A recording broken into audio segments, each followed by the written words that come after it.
Hey everybody, how's it going? Sports fans, it's another week down. Got the weekend to look forward to. Hopefully, like I said, everything's going well with you. But I wanted to talk about my Boston Bruins on this episode. Trade deadline, I believe it's come and gone at this point. The Bruins, we know, have the best record in the NHL. Yet, during the trade deadline, and even a little bit before it, they've been able to improve their team to make themselves even better. Now, it wasn't all good news because there were a couple of players who went on IR that I'll talk about in a little bit. But I like what Don Sweeney's done. He's made the team deeper, which you've heard me talk about a lot of times when talking about the Celtics. That was their main goal in their off season, as well as trade deadline last year. But the Bruins have found a way to do the same exact thing while being the best team in the league. But even looking at before the trades that they made, there was big news that came out as well about David Pastrnak. We knew that he was a guy that they'd been talking to about a contract extension.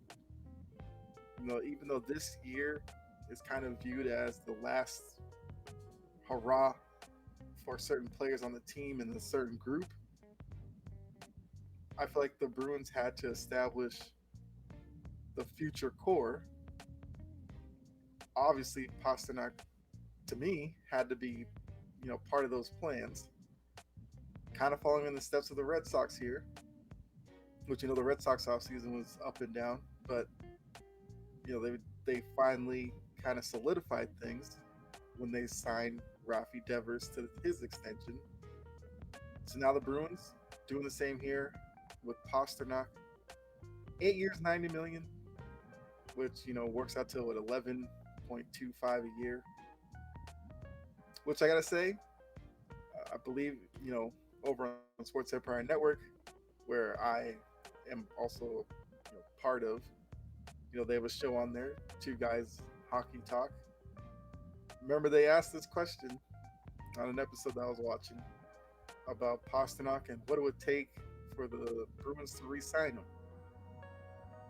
I feel like at that point, the overwhelming consensus was probably had to be upwards of 100 million. Now, me, probably with my Homer hat on, I believe I threw out like 8.75, something like that,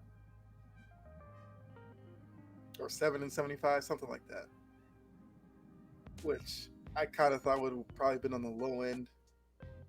But looking at what they came to terms on, 8.90, you could say that's pretty much in the middle of the consensus and where I was. So I do think this is a really good deal for a guy in Pastrnak who has the ability to be a 50-goal scorer. We know that that is a prized commodity in the NHL. So they have him locked up. But it got me thinking, like, okay, so Pasternak's going to be around. What would the rest of the team look like? And if you really think about that, Pastrnak is through 2031. Then McAvoy, Lindholm are signed through 2030. That's your top defensive pairing.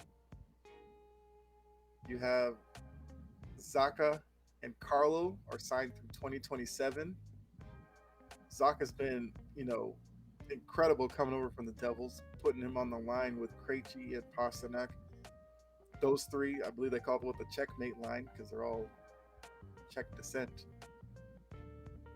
That line's been incredible because previous years Pastrnak was almost forced to be on the top line, but we kind of saw a drop off when you got to lines 2, 3, and 4. Now it's comfortable enough for Pastrnak to stay on the second line around Krejci and Zacha. Your top line, you have Marchand with Bergeron. other wing escapes my mind real quick, but you know, uh, actually, it might have been, was it Hall? Either way. Um, Speaking of Hall, Marshawn, Hall, Olmark, who's having a really great year between the pipes, they're signed through 2025. So, yes, during the trade deadline, they gave up some picks, which is kind of necessary for the players that they brought in. Once again, I'll talk about it in a little bit. But as you can see, beyond this season, it's not like the cupboard's going to be completely bare. So I feel like with Sweeney, what he's doing is he's loading up for this year, of course, because we don't know how long Krejci, Bergeron types may be around. To be honest, I feel like if the Bruins are probably to win it all, that might be a sending off for Bergeron. You know, he's the captain. He plays through a lot. He's a steady presence on the ice. So it'd be a really great way to send him out. Like I said, if this is his last like ride, and Krejci, who last season spent it overseas, came back, really seems like the move to come back was probably to give it one last shot. So I'm interested to see, how this team finishes the season. Is it going to be easy? No, not at all. Because unfortunately for the Bruins, East will be tough. Remember the format of the playoffs? You have your three Atlantic Division, three Metropolitan with two wild cards. So in the three teams that look like they'll make it to the playoffs out of the Atlantic, you're looking at, well, the Bruins, of course, Maple Leafs, who they themselves are having a really good year. They're a pretty good team. It just happens to be that the Bruins have been so dominant that the point difference is just really massive. But they're a good team. Even looking outside of that, the Rangers got Patrick Kane. We've seen previous years teams like the Hurricanes be a thorn in the Bruins side. So it's not going to be an easy road for sure. Have they put themselves in the best position? I definitely believe so.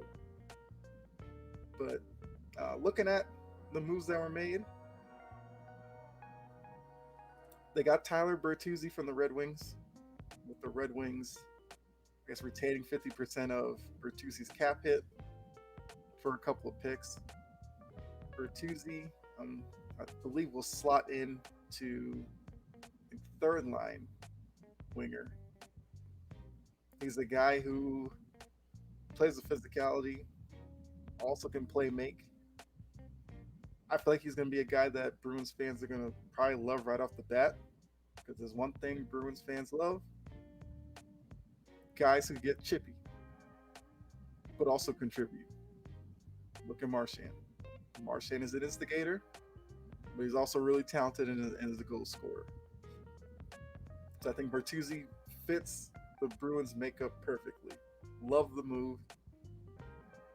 We saw Detroit basically selling off some pieces. I was really happy to see the Bruins be able to pick up a guy like Bertuzzi, fit into the, on the third line, just making the third line even better. Now, remember the first move that they made was bringing in Orlov, Garnet Hathaway from the Capitals. They had to give up Craig Smith, who was another one of those guys who was a little bit chippy, with 3 picks. So between the two deals, they've given away 5 picks, which, for a team that's, has their eyes on winning the cup, not that big of a deal. Because if it all pays off this year, they win it all, the worst thing that comes out of it is you lose some picks the next couple of years. You can kind of live with that, because like I said, the names I mentioned earlier, they have talented guys who are signed for future seasons. So yes, they may not be far and away the best team each year, the next like 4 or 5 years, but I've perfectly capable in saying that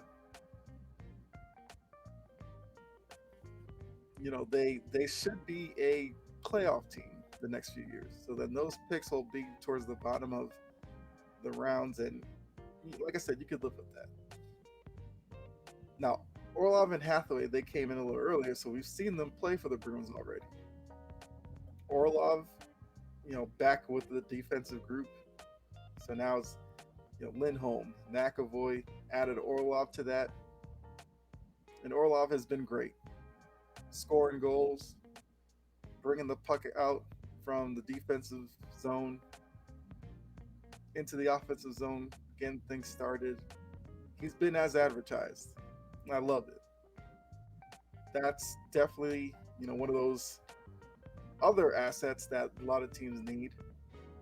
It seems like every trade deadline, the Bruins are looking for a defenseman that fills that role. They got one this time in Orlov. So I'm excited to see how he finishes the season and then going into the playoffs, how it benefits them. Hathaway is another guy who kind of fits the Bruins mold. He's a winger that likes to get dirty, get into the corners, hit some people. And we've seen him already do some playmaking as well. So with Hathaway, Bertuzzi, those acquisitions became more and more important because we did also learn of Taylor Hall, Foligno both being placed on IR, Hall on long term. I believe the Bruins said that they are hopeful that both guys could be back for the playoffs. But let's just say they don't come back. Replacing those guys with Bertuzzi and Hathaway, not a bad trade-off. Hall is a guy, when everything's clicking, really talented player. I could say the same thing about Bertuzzi. Foligno's tough, grinder type player. I could say the same thing for Hathaway. So yes, it's going to be like you don't want to see injuries, of course, at this point in the season. Because, to win a Stanley Cup, health is also a major part of that. That's going to be also one of the challenges going forward for this Bruins team. Keeping everybody as healthy as they can. Like I said, Bergeron, Krejci, guys like that are a little bit older. You don't want to completely burn them out, chasing down whatever, I guess, the overall record for wins and points, which Marchand kind of came out and said the locker room doesn't care about that. Their eye is on that Stanley Cup. But it's hard for, not for that conversation not to happen in the locker room if every time you go out there and win, all you're seeing is the comparisons to those records, how close they are to breaking it. So it's definitely going to be a storyline for the rest of the season. Also, when we see teams like this, really dominate, a lot of times the question could be brought up like, are they, putting too much emphasis on a regular season, ultimately leading to them burning out in the playoffs? For me, that usually comes down to the locker room, the leadership within that locker room to make sure that doesn't happen. And if I were to ask you, who around the NHL would you rather have in your locker room over a guy like Patrice Bergeron? I'd find it hard to find a lot of guys I would rather have. Even Krejci, you could throw him into that group because I feel like he's definitely one of the leaders on this team as well. Those guys have been through a lot. And I feel like because of that, the team will rally around those guys to make sure they stay focused on the prize. To, like I said, get that second cup for them. So, ultimately, the question would be, how did Don Sweeney do? I think he passes with flying colors. It would have been very easy for him to sit by, stand pat because of how good they played so far. but he recognized that there was opportunities to further improve the team. He jumped at them. Like I said, sacrificing picks for them and Craig Smith. But all in all, I really like the moves he's made. I really like what this team's doing right now. Like I said, they're winning games different ways. There are games where yes, they're blowing out teams. I do feel like if they had too many of those, then there might be an issue when you get to the playoffs where it gets a little bit more physical. That maybe they wouldn't be able to handle that. But we've also seen recently, if I remember the game in Calgary, they were outshot like 53 to 16. That's clearly a game you do not deserve to win. They found ways to stay in that game, tie it late, win in overtime. Games like that, if they're able to finish this run off, those are the games I'm going to point to and be like, that was the game that probably got them to the promised land of raising the Stanley Cup. So, like I said, I think because of that, them winning games different ways. You have Olmark, you know, was it Vesna Trophy worthy between the pipe. Swayman as the backup has been great as well. So I do think for Jim Montgomery, he's going to have to probably balance out the playing time because we know with Olmark, before this season, he was not a guy who was like the bona fide number one playing the bulk of the games. So you do want to make sure you don't burn him out either because he's going to be an important part of the playoff run. We know with the NHL, a hot goalie can carry you far. And right now they have the hottest guy in Linus Ullmark. And even Swayman, if you put Swayman out there for a couple of playoff games, Bruins fans should feel confident in him and his ability to win a game. I think because of that, that's also a big plus in the column for why I think the Bruins ultimately do get it done. It might be an unprecedented fashion. I don't know if I've seen a team this dominant be able to finish the job other than probably one of those lightning years when they win like 3 straight. I believe one of those years they were kind of like this Bruins team. So, you know, Bruins fans, let me know what you think. How did Don Sweeney do ultimately for this trade deadline? You know, do you like the acquisitions? And do you believe that the Bruins are far and away the Cup favorites? Like I said, I think it'll definitely be hard getting through the East. But if they do make it through the East, get to the Stanley Cup Finals, I feel like they'll be so battle tested that the finals may be actually the easiest part of this whole thing. But yeah, so guys, let me know what you think. You know, I'll definitely reply back to you. Interact in the comment section. Also, I have a new group page over on Facebook for Chomping at the Bit. So if you look it up, make sure you join the group, and you get your episodes that way. But you also know what you can do. Hit the like button on the video, subscribe and share. Would really appreciate it. Hit the notification bell as well. But yeah, so go Bruins. Hopefully they get it done. I just have a lot of fun watching this team. Really like how they play together. Really like how there's just no quit in this team.